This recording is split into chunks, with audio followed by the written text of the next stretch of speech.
Hello friends, hi, good morning, happy Sunday. ఎలా ఉన్నారు friends? అందరు బాగున్నారా?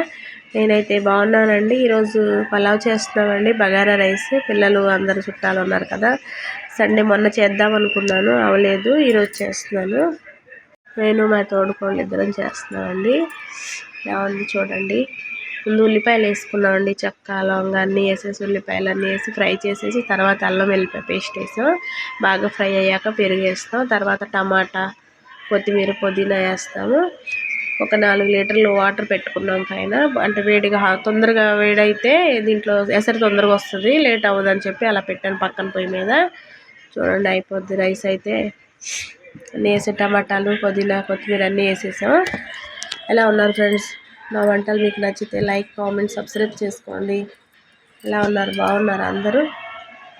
అయితే జలుబు చేస్తుందండి, వాయిస్ అయితే బాగా డల్గా ఉంది, బ్రేక్ అవుతుంది కదా.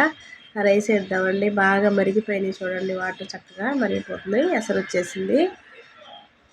కంపల్సరీ పాలు పెరుగు వేస్తాం. ఇటు పాలు వేయలేదు ఈరోజు, పెరుగు వేసాను అన్నమాట. చూడండి, మా రెసిపీ నచ్చితే మీకు లైక్, కామెంట్, సబ్స్క్రైబ్ చేసుకోండి. చిన్న లైక్ ఇవ్వండి ఫ్రెండ్స్. మీరు లైక్ ఇస్తే వీడియో చాలా మందికి రీచ్ అవుతుంది. నా వాయిస్ చాలా డల్గా ఉంది, ఎలా ఉందో తెలీదు. అయితే జలుబు చేసేసి హెల్త్ అసలు బాగాలేదు, ఫీవర్ వచ్చింది. అందుకని 2 రోజుల నుంచి అసలు వాయిస్ కూడా ఇవ్వలేదు. ఎలా ఉందో తెలియదు. రైస్ అయితే అయిపోయింది చూడండి, తీస్తాను. చికెన్ కర్రీ, కట్ట, పలావ్ అన్నీ చేసామండి, పిల్లలు ఉన్నారని. Okay, bye friends. నచ్చితే లైక్, కామెంట్, సబ్స్క్రైబ్ చేసుకోండి.